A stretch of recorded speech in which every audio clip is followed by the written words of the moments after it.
9 o'clock position, and in fact it's the bottom right. He's got the island covered. I guess he should send one vulture up to the, because he doesn't know that the Protoss player hasn't got any expansions at the top, he should probably check, but this is the expansion location, and if Strelok goes for a risky 6 vac or something like that, he may find himself in trouble. Plenty of observers out for Free Cal, so he's probably going to be able to see what's going on. Here's the 6 vac here, so this is 6 vac before any kind of third base for Strelok. Unfortunately, for Free Cal, Strelok did get a couple of probe kills and so forth, so it's not going to be too bad. Strelok's pretty good with macro management. A lot of Dragoons out in the midfield, and how many gates have we got here? We've got, looks like 4 or 5, adding a 6th. Yeah, 6th gate going down.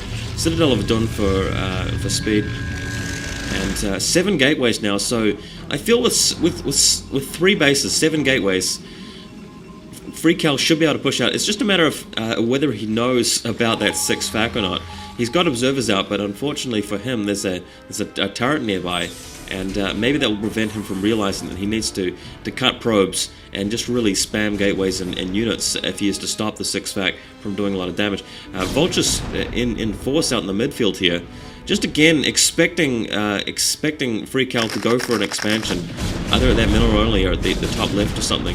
And he really does want to find out when that happens to prevent it from going up smoothly and possibly taking out any probe transfers. But just once again, he's just totally missed the bottom right, which is unfortunate. But a lot of tanks, a lot of vultures moving out here, and has Free Cal actually managed to get the unit count to stop this? What he needs to do is to just organize a very powerful flank out in the midfield. He's got the observer there. He knows where Strelok forces is. He knows how early he's going to be sieging up. I'm moving in now, and I think this is bad because Strelok's got plenty of time to siege up. Free Cal moved in with one group, one half of his army earlier than the second half there, adding a Stargate and Templar Archives now, so he's going to be able to get Arbiters up eventually. Looks like Strelok's actually going to be expanding at the middle only, just to the northwest of his base.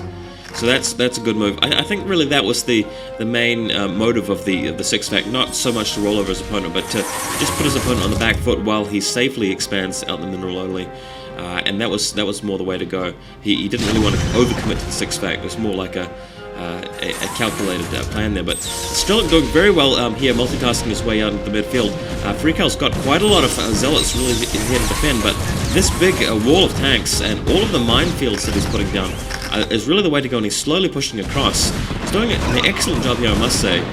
And these Dragoons just won't want to get too close. Normally a Protoss player would rush in with a lot of zealots, or even do some zealot bombs with dropships. We're not seeing that, but that's partly because Strelok's done such a good job keeping up with his tank column by landing these turrets every so often with SCVs, and that's really the way to do it. It's very difficult to do that as Terran in terms of multitasking, but Strelok's an experienced player is able to do that. Zealots pushing in now, and Vulture's catching a lot of them out in the open fields, getting a few zealots past the tanks. The mines are cleared up now. Tanks really demolishing these Dragoons, but he's only got so many tanks out in the midfield. Strelok's going to be taking a lot of losses here. Both players are. It's going to be a very violent fight here. Just face planting the Dragoons, but the Dragoons are getting some steady kills on these tanks. More tanks being reinforced, and I think that's going to be the killing blow there for Strelok. He's actually gotten rid of all of the Dragoons. He's now going to be able to push in a little bit further. More Protoss reinforcements coming in from those 7 gates or so very quickly, and getting a lot of momentum there. But unfortunately, Strelok is stopping it. Still has the turrets out in the midfield, and it's just a matter of sieging up the tanks and laying down some more mines. And at this point, you really feel that Strelok ought to check for third base, because he knows that all he has to do is stop the Protoss third base to win this. He's got a third base of his own. He needs to move out a Vulture to every possible unscouted base position on the map and use scans. That's the way to go, really, and find that bottom right. And if you can do that, you can just move down a couple of tanks, keep the choke out in the midfield, prevent the Protoss player from moving out. He's adding a couple of factories down now and the 2 armories. So really preparing to move into the mid to late game and secure this victory here. And I think finally we might be seeing a few Vultures moving out. Can't quite see that yet. Just checking the mini-map. We are going to be scouting the bottom right. Strelok's aware of it now, so that's probably going to spell a doom for Free Cal. And it has been a fairly fairly stark game so far. It hasn't been too unique so far, but we'll see if this this game provides any twists for us. It was rated fairly highly on GhostGamers.net, I believe. And yeah, Strelok has actually found the bottom right. So this is going to be what really puts the serious pressure on Free Cal. He's going to have to make very good use of his Arbiters. Although, of course, Dragoon's actually moving right around the top, getting in position to do some serious damage on Strelok's expansion. He's going to have to lift off some tanks in the middle to defend, and of course, Dragoon's pushing out with Observer support through the middle. He's actually going to be able to clear that camp, so that's a decent move by Free Cal. He probably should have done that even earlier, in fact, before committing his forces. Strelok, of course, only has to bring back a few tanks to prevent the meager number of Dragoons from dealing with that expansion. He saved his third while taking out Free Cal's expansion down the bottom right. That's important. Dark Templar sneakily getting some kills here, but the Strelok is very, very quick. Does actually scan and kill the DT, but losing the tank, not that it will matter. The vultures should be enough to actually get rid of everything else here. He's dealt with the expansion, which is most important. In the meantime, Free Cal has actually dealt with a lot of the mines and stuff out in the midfield, so he's not so much blocked, and he's putting down a third base of his own at the mineral only, just to the northwest of his base. So things could be evened up, but I really feel that Free Cal is definitely on the back foot. He's on 120 supply, and Strelok is probably way ahead of that right now. Just take a bit of a look. Oh, Observer's getting punished there. And Strelok on 130 supply, so he's actually ahead of Free Cal, which does not bode well for the Protoss player.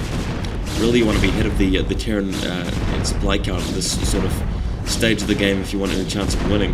Of course, don't forget that Strelok has got two armories just upgrading everything at the moment. He's probably going to be on 1-1 before long. And I think really it's just a matter at this point of building up. Oh, there goes an Observer, and possibly that one Observer escapes with a single health point, a single shield, so very lucky not to take that extra missile hit. A couple of Goliaths going out in the field now. I think that's a good choice. I tend to go for Goliaths myself when I know that there's the possibility of Arbiters abound, as well as Goliaths also being handy against Observers, just in general. If you see the little flicker of an Observer moving across the battlefield, just put down a scan, use a Goliath to take it out, deny your opponent that extra bit of intel. It's a good way to go. Alright, so random probes out in the field. Not sure what's going on there, probably having a look around. But oh ho! Just being sniped here, probes being sniped by vultures. He's going to have to bring in some Dragoons, indeed he does. But Strelok knows where the extra money is coming from Free Cal. Putting down an extra command center, ready to float over to the 12 o'clock, I suspect. And really just waiting for that supply to build up. He's on 160. Once he starts to get around 170, 175, that's when he can really just start pushing out again, taking the center of the map as you'd want to in Python and a PvT, and doing it that way. Of course, Arbiters out in the field. We've got some Protoss Archons as well. They're good for floating over the mines, but not too much for anything else in this sort of stage of the game. And the Protoss are actually getting looks like they're gearing up to a serious attack here. A lot of mines down. But of course, Strelok has quite a lot of tanks ready to push in.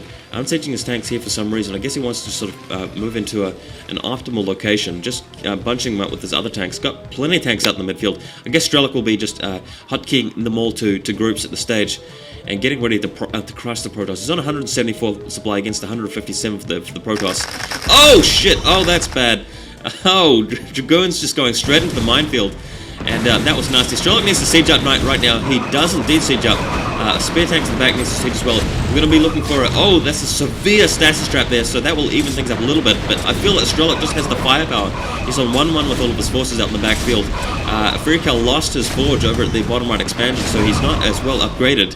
And this looks like